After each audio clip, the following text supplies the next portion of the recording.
How Jesus taught his disciples to pray. The Lord's Prayer explained. Prayer is one of the most powerful gifts Jesus gave to his followers, yet many people still ask, am I praying the right way? In the Bible, even the disciples who walked with Jesus every day asked him this very question. Today, we'll explore how Jesus taught his disciples to pray and what his words mean for us today. In Luke chapter 11, the disciples noticed something unique about Jesus. He often withdrew to quiet places to pray, and when he finished, his prayers were filled with peace, authority, and intimacy with God. So one day, they asked him, Lord, teach us to pray. Jesus didn't give them a long speech. Instead, he gave them a model, a prayer that shows both the heart and the structure of true prayer. Jesus began with these words, Our Father in heaven. This was revolutionary. Jesus taught his disciples that prayer is not about fear, it's about relationship. God is not distant. He is a loving Father. And notice Jesus said, Our Father, ... not my Father, reminding us that prayer connects us as a family of believers. Next, Jesus said, Hallowed be your name. This means honoring God as holy.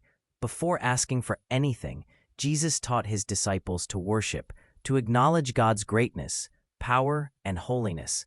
Prayer begins not with our needs, but with God's glory. Jesus continued, Your kingdom come, your will be done, on earth as it is in heaven. This teaches surrender. Prayer is not about bending God's will to match ours, but aligning our hearts with his purpose. Jesus showed that true prayer invites God's reign into our lives, our homes, and our world. Then Jesus addressed our needs. Give us this day our daily bread.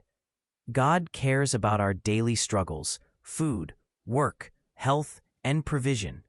Jesus taught his disciples to trust God one day at a time, depending on him rather than worrying about tomorrow. Jesus went on to say, Forgive us our debts, as we forgive our debtors. Prayer includes repentance and forgiveness. We receive God's mercy, and we are called to extend that same mercy to others. Unforgiveness blocks our spiritual growth, but forgiveness brings freedom. Finally, Jesus prayed, Lead us not into temptation, but deliver us from evil. Here, Jesus acknowledged spiritual warfare. Prayer is our defense. God gives us strength to resist temptation and protection from evil when we rely on him. Jesus didn't teach his disciples what to say.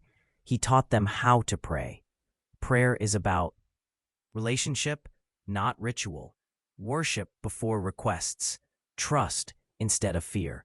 Forgiveness instead of bitterness. The Lord's Prayer is not just words to memorize. It's a pattern for a life of prayer. If this message blessed you, don't forget to